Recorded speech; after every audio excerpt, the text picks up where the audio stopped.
Hello, everyone. It's me, Arden Lee. I'm back today with another video, and apparently Virgil is over here to help me out today as well. This is my assistant.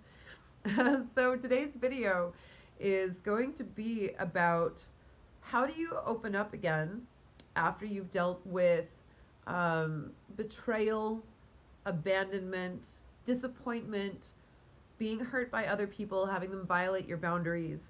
How do you move into a place where you are able to start welcoming people back into your life again so that you're not just acting out of fear and out of avoidance and actually unconsciously creating more situations where you get hurt because you are operating from that fear? So that's a really good question. So we're going to dive into that today. Before we do, of course, as always, if you have not yet done so, I would love to invite you to subscribe to my channel and or like my page, depending on where you are viewing this video. And if you're not yet familiar with me and my work, my name is Arden Lee, and I'm the creator of the Repatterning Project, which is an 8-week course in belief hacking, examination of our patterns, and bringing conscious awareness to our everyday habits and choices that end up comprising the way that we live our lives so that we can optimize our paths forward on our personal growth and call in the achievement of our goals and the fulfillment, the kind of life that we want to lead for ourselves, stepping into our sovereignty, our empowered creatorship. So if that sounds like something that you're into, go ahead and check out the description box where I have left a link to a free PDF guide about the Repatterning Project. And I also have a link to the Repatterning Parlor, which is the free group that I moderate on Facebook, full of like-minded individuals who are also hacking their paths forward to success and happiness. And as you know, having people who share your beliefs is incredibly important to being able to assimilate those beliefs to yourself, who share your desired beliefs, right? You surround yourself with the kind of person that you want to become. So it's a great resource. Go ahead and click that link and answer the couple questions that I have for you that come up as a prompt before you join the group, and I would love to welcome you into the fold.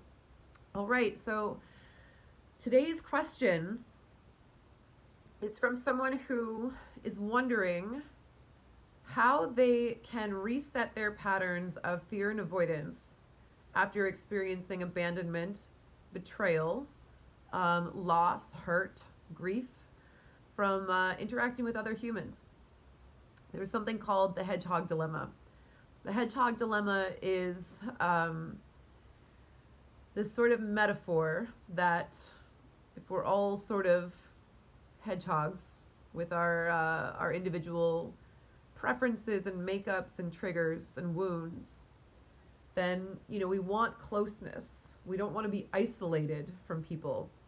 But if we get too close, then we prickle each other with our quills, with our hedgehog quills. So there is this, hi, is there something you want to say? If there is this dilemma, this paradox, that if we get too close to people, excuse you, that the closer we are to people, the more capable they are of hurting us. And that's, that is absolutely a truth.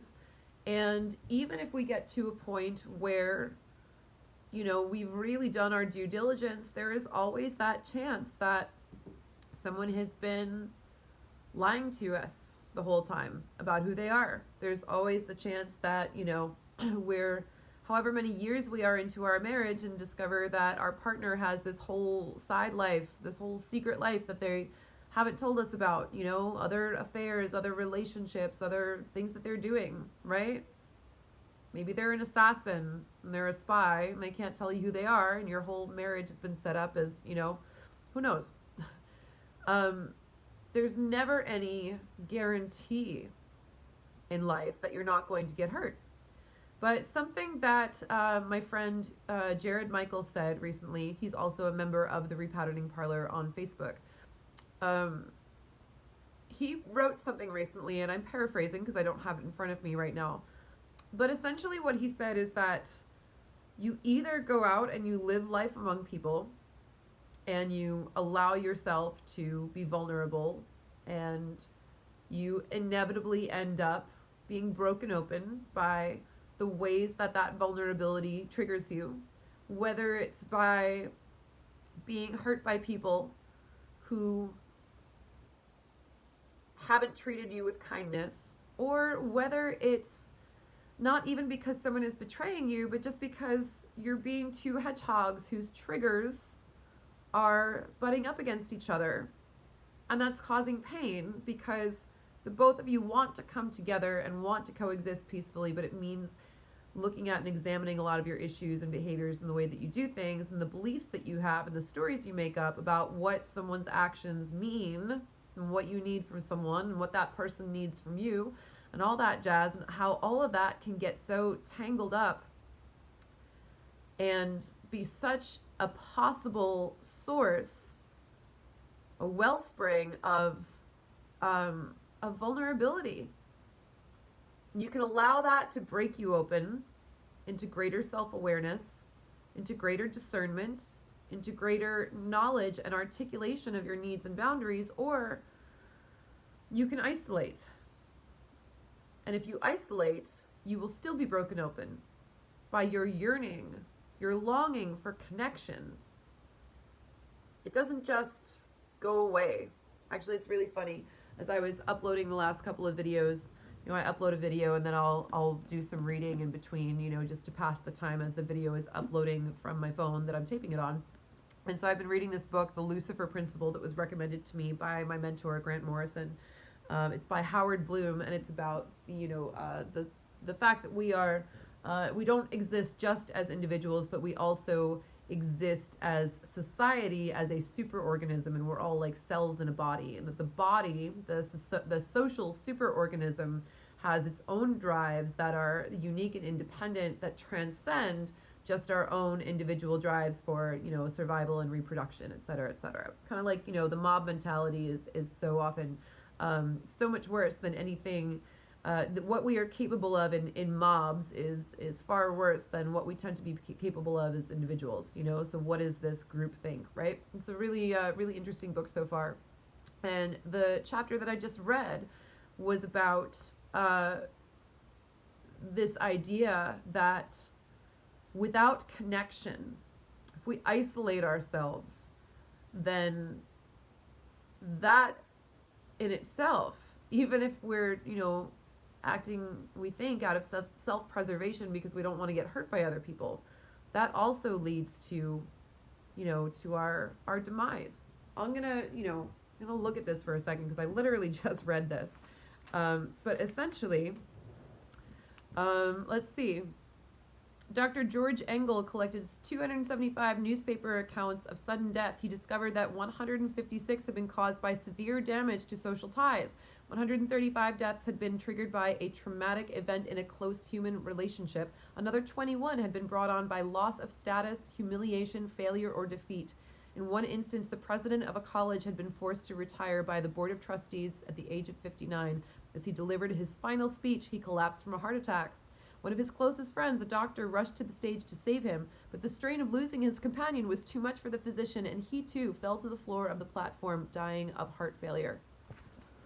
How remarkable is that, right? We have so much research too about how important it is for babies, for example, to to be held and touched and played with when they're when they're in their infancy. How there are these facilities that were set up for babies whose mothers couldn't take care of them, who had either died or were unavailable or were too poor or whatever. And you can have a baby that's born perfectly healthy in a facility, and you can put it in a crib and give it the food and shelter and hygiene that it needs, all its basics for survival. But some of these facilities had up to a 90% infant mortality rate just because the babies weren't getting attention. They weren't getting touched. They weren't getting hugged or played with, right? So ultimately, we know that we can't survive without human connection, and even if we could, it wouldn't make for a very pleasant existence. Solitary confinement is one of the harshest punishments that someone can give in a prison for a good reason, because being cut off from our human supply means being cut off from our life force, being cut off from the superorganism, from our place in society. So we know this, right? You know this already. So what do we do? Ultimately, this particular issue, what do we do when we've already been hurt and abandoned and we're having trouble getting back into the fray of things and trusting people again, is that we can't trust another person until we learn how to trust ourselves. And ultimately, this comes down to trusting in our own discernment. And trusting in our discernment enough to know that, yes, it is possible we will be lied to. It is possible that we will be, the people will be deceitful, that people will hurt us in ways that we can't predict, but that those will be outlying incidents, that won't be the standard, that it won't be the norm, if we can really trust in our own discernment. And trusting in our discernment means staying in tune with our own emotions so we know when something is happening that doesn't feel good to us, that's happening in conjunction with another person, and having enough presence of mind to express that in a constructive manner, and trusting that that person will help us co-create a solution to the issue that works for all involved. And if someone doesn't do that, then that's when you know that that's not someone you can trust. The problem with the ways that we are raised is that for the first 18 years of our lives, we are not legally permitted to set our own personal boundaries. So we set these patterns in these very formative years of our lives when our brains are still developing neurologically, that if we try to speak up for ourselves, if we try to exist in a way that is not approved of by our parents, that's dangerous for us in many cases. Maybe people with healthy and loving families, were able to develop beliefs and habits that supported their nurturing and their growth in their relationships. But for many of us, particularly those who grew up in abusive households, we learn that speaking up about how something is making us feel just leads to more danger for us. We're threatened. We're told to stay quiet. We are hounded or humiliated or badgered or punished even more. And so we develop this pattern that we're not allowed to speak up and say how something makes us feel. And if that's the case, then what kicks in? Learned helplessness. Learned helplessness is the idea that if we try something several times in a row and it doesn't work, then we kind of give up after a while. And even when we leave the cages of our legally binding parental relationships and we exit into the world with freedom, and we now have sovereignty over whom we choose to be in relationship with, we still end up bound by that pattern for as long as it is running our programs unconsciously. We still end up bound by that pattern to feel, to know that speaking up about something that hurts us is not going to result in a solution. It's going to result instead in the same things that we experienced at the hands of our caretakers, which is, humiliation, being put in our place, whatever that is. So over time we learn to not speak up. What you want to do is you want to learn how to speak up in a loving and solution-oriented, constructive manner, right? We want to give our loved ones the benefit of the doubt because hopefully we're choosing to surround ourselves with people who don't want to hurt us, that we can at least give the benefit of the doubt to, that they don't want to hurt us. We can say, hey, I know it wasn't your intention to hurt me, and I believe that anyway. But here's something that happened. When you did this, this is how I felt about it. This was my reaction. If this comes up in the future, can we handle this differently? How about we do this instead? What can we come up with together that works for both of us, right? Because that's putting the relationship first. And if a person is not willing to do that for you, then it's not worth having them in your lives, right? So If you're worried about abandonment and betrayal, if you're worried about the hedgehog dilemma, it's because you're not trusting your own discernment in figuring out, at least with a fairly good chance of success. Again, we can all get manipulated. We are all susceptible to being deceived by people who have poor intentions. But at least we want to give ourselves a trust in our discernment, at least for, a pretty good success rate that makes it worth it for us to go out and talk to people and figure out who really has our well-being, our best interests at heart, and the best interests of the relationship at heart. And once we learn how to find those people, then what happens is, A, we get better at discerning. B, if something does come up that feels like abandonment or betrayal that hurts us, we are immediately able, in that moment, to tell how we feel in our bodies and be able to bring it up as quickly as possible. And then we see how that person behaves in return. And if they act defensive, if they don't want to deal with it, if they turn it around on you and they say, well, you did X, Y, Z, so I'm not dealing with that, or, well, it's your fault, you made me angry when you did this. They're not giving you that space to take in what you're saying and come up with a solution so that everyone in the relationship can be happy, and they're not someone who has your best interest at heart, and you can allow yourself the freedom to not take that personally. That person's going to be the same way in all of their relationships, because the way we do one thing is the way that we do everything. So we want to depersonalize people's poor treatment of us.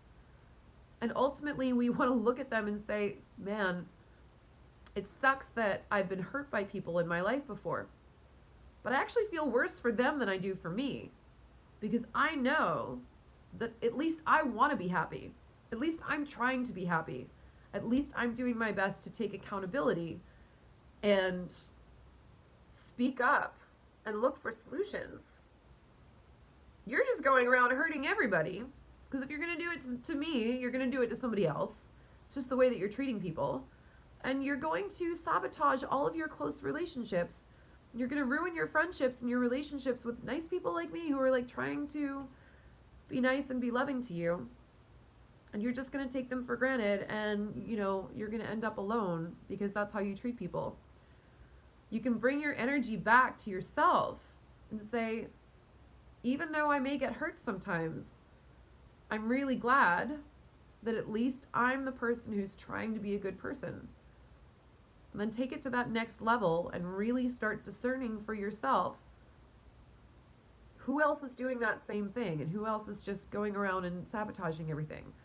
When you trust in your own discernment, you can trust your ability to tune into your emotions when something hurts, to speak up about it in a loving, co-creative, solution-oriented manner, and to be able to tell in the moment whether that's someone who really wants to work things out with you or whether there's someone who just doesn't care about you. And ultimately, the more you care about yourself, the more you will attract people who care about you as well, because you won't have any patience or tolerance for people who are unwilling to take accountability for their actions toward you. So if you want to know how to jump back in and get in the fray again, that's how you do it. It's ultimately about self-trust, and it's ultimately about that faith in understanding that when someone shows you their true colors, in a way they're doing you a favor by saving you time. So try to recognize those red flags as early as possible. When someone shows you who they really are, believe them, right? I think that's a Maya Angelou quote. So depersonalizing it, calling your power back, calling your energy back from all that, and saying, I get to choose who I have in my life. And I might not always choose right the first time. Sometimes there may be people who are good at fooling me, but the minute something goes wrong, I'm able to hold to my standards and boundaries, and I'm able to see where people are not being cooperative in relationship with me and clearly don't want the same things that I do. And that's how I'm going to protect myself. Thank you guys. Hope this was helpful. I'll see you next time.